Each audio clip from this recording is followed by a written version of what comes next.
Hola, ¿qué tal? Bienvenidos a Fuera de Control. Vamos a observar, analizar, investigar sobre los controles en la Argentina, si existe control en nuestro país y quiénes son los responsables, por lo menos, de llevar adelante, como siempre es la propuesta de este ciclo. Y obviamente también vamos a tener nuestro noticiero Fuera de Control, que te brinda la información de las tareas cotidianas de los organismos de control a nivel nacional y provincial.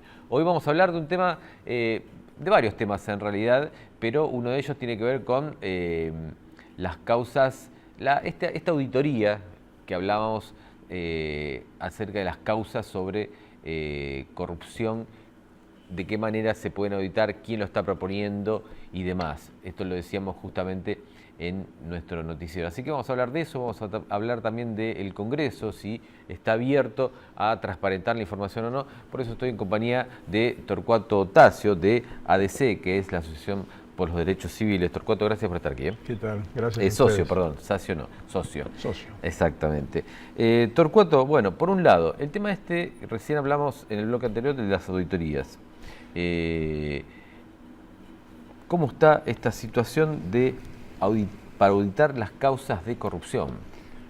Bueno, brevemente, esto arranca con una presentación que hace el Colegio de la Ciudad de Buenos Aires con distintas organizaciones, entre ellas ADC, la Asociación por los Derechos Civiles, y el primer punto para destacar a tu audiencia es que esas asociaciones no todas están vinculadas al mundo del derecho. El Colegio de Abogados, ¿no?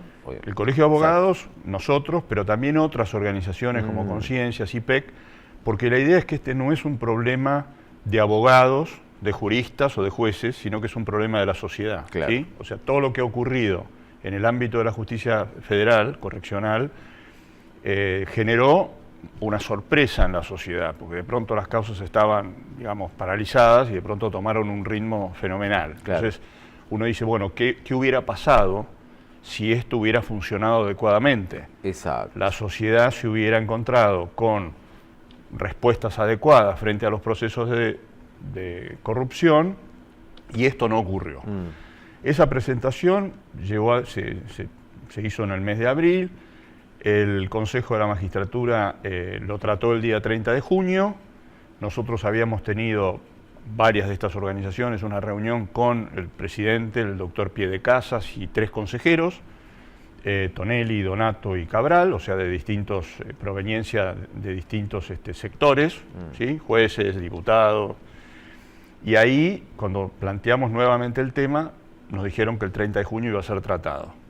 La idea, básicamente, para tu audiencia, es auditar, no tipo casa de brujas, claro, sino mirar las causas de los tribunales, por supuesto el llamado Comodoro Pi, pero también otras, tribunales orales en las provincias, etcétera, en un proceso que apunte a ver exactamente por qué pasan estas demoras, claro, por qué se habla de, en algunos casos, hasta 14 años, que llevan a que situaciones muy irregulares no tengan condena.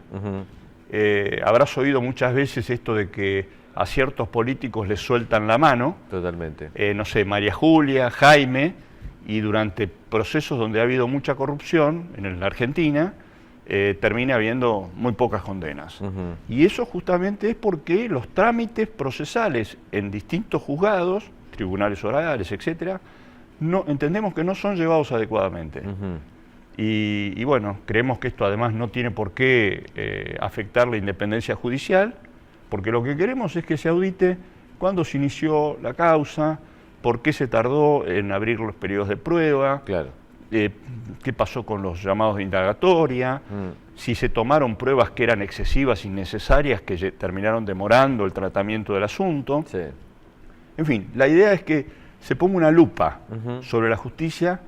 Yo en un pequeño artículo que he escrito estos días, yo digo, la Argentina se merece pasar del libro negro de la justicia al libro blanco de la justicia, claro, ¿sí? O sea, tener la sensación de que tenemos una justicia que nos da respuesta, que para la corrupción a tiempo y que nos da la tranquilidad de que no estamos perdiendo recursos por desvíos como pueden ser los que se han puesto sobre nuestros ojos en los últimos días. Sí, tal cual.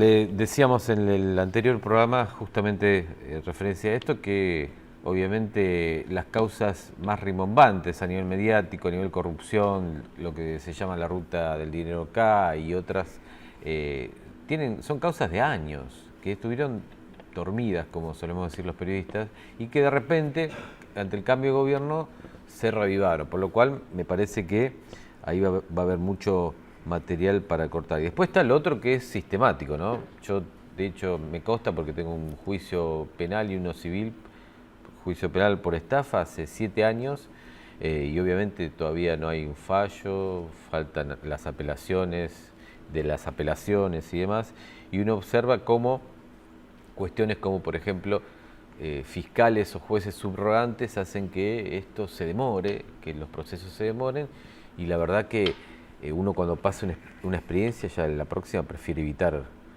un juicio, justamente que tiene que ver con las inundaciones, con el mala praxis de un constructor, pero digo, uno dice, bueno, no hago nada porque la verdad que es más dolor de cabeza que otra cosa, ¿no? Bueno, esto me da pie a decir, a comentarle a tu audiencia y a vos otra cuestión.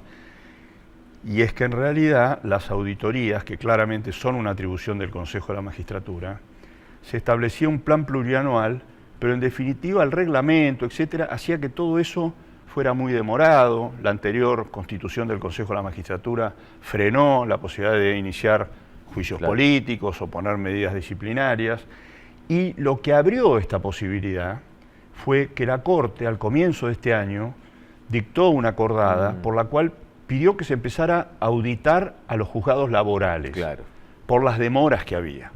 Y esto hizo que el Consejo de la Magistratura, que venía reticente, decidiera decir, bueno, si la Corte está respaldando esto y está dentro de nuestras funciones, habilitemos este pedido que han hecho las organizaciones de la sociedad civil. Es decir, es como que destrabó. Claro. Lo que queremos ahora es que esas auditorías, como es de un universo muy vasto, se hagan rápido, que haya, o sea, que no se hagan desprolijamente, pero que se hagan rápido para que la sociedad empiece a ver que efectivamente se ha puesto una lupa y que se está diciendo, bueno, qué jueces funcionan bien, qué jueces no funcionan bien o no han funcionado bien.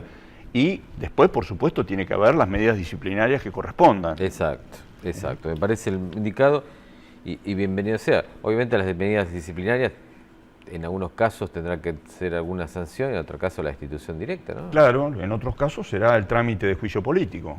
¿Hay sanciones intermedias, multas? Sí, hay multas, hay sanciones disciplinarias, hay suspensiones. O sea, evidentemente lo que tiene el Consejo de la Magistratura es una atribución, tiene un área que es justamente la que tiene que hacer este tipo de análisis, que es previo al tratamiento, y en definitiva, como decíamos, hay sanciones intermedias, pero lo cierto es que ha habido muy pocos casos y está un poco la contradicción de decir un muy mal servicio de justicia, particularmente en áreas tan sensibles como puede ser la justicia federal, y por otro lado, escasa cantidad de sanciones, y esta sensación de que los ritmos son de repente muy lentos, de pronto pasan a ser muy rápidos, y uno tampoco entiende por qué, si estuvieron tan lentos antes, por qué pasa todo ahora en 4 o 5 meses, ¿no? Exactamente, y también a veces, a mí tampoco me gusta muchas veces la conformación del Consejo de la Magistratura, porque habitan dos corporaciones, la corporación judicial y la corporación política.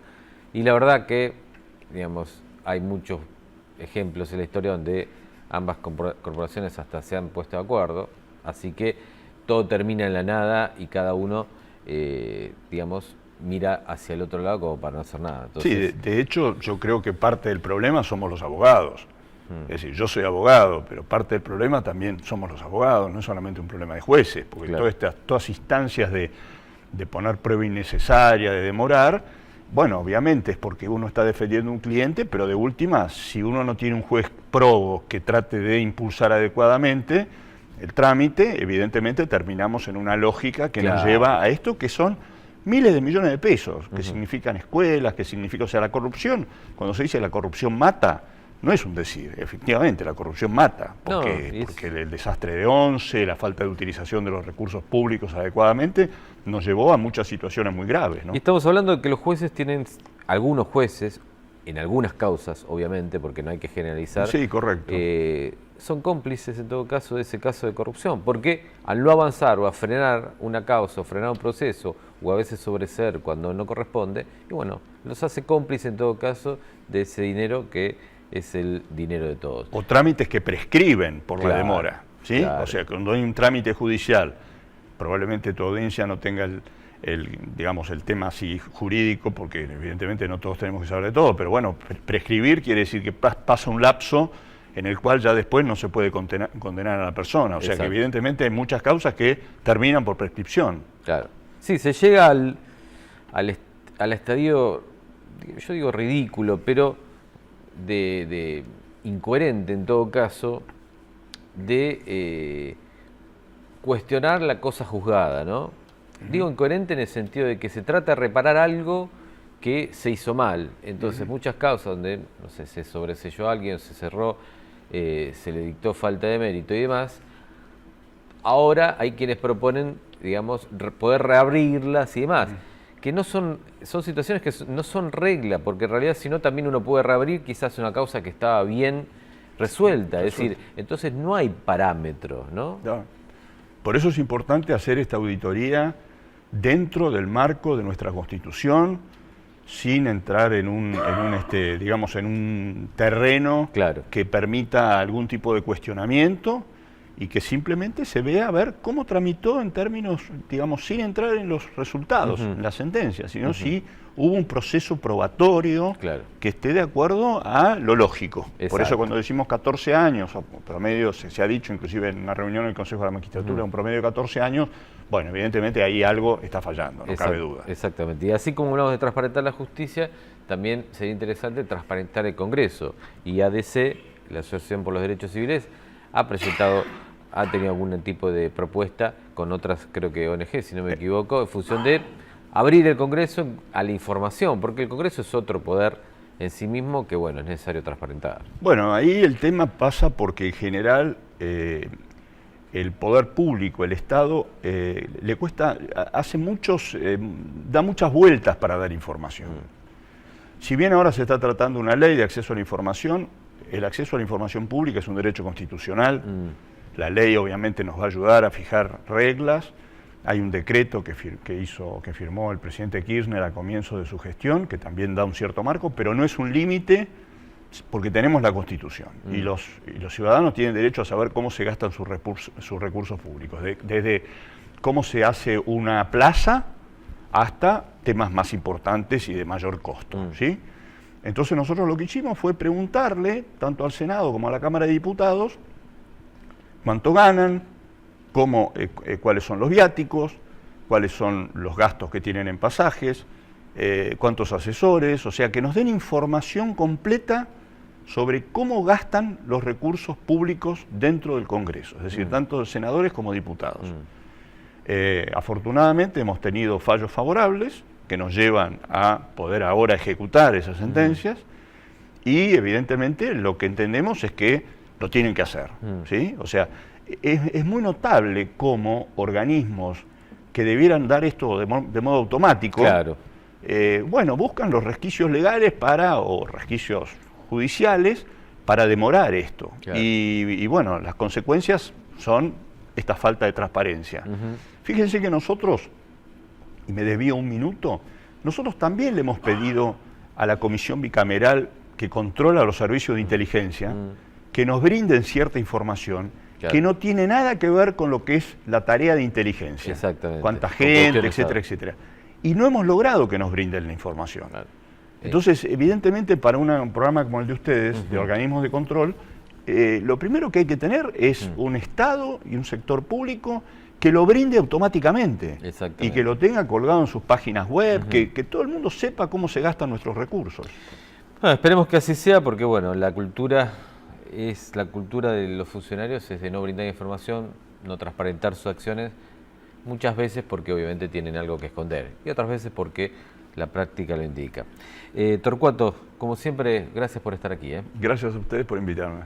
Torcuato, socio de la Asociación por los Derechos Civiles, y un tema que tiene que ver con la corrupción, la justicia, pero el objetivo final es transparentar la actividad del Congreso, transparentar la actividad de los jueces y de la justicia. Si logramos transparentar todo el sistema y el Estado argentino, te puedo asegurar que la corrupción va a ser, no digo va a ser erradicada, pero que va a disminuir de una manera importante, eso te lo firmo ya. Y enseguida volvemos con más Fuera de Control. Ha sido Torcuato socio de la Asociación por los Derechos Civiles con todo el tema judicial, transparentar la justicia, transparentar el Congreso Nacional. En el próximo bloque tenemos más Fuera de Control.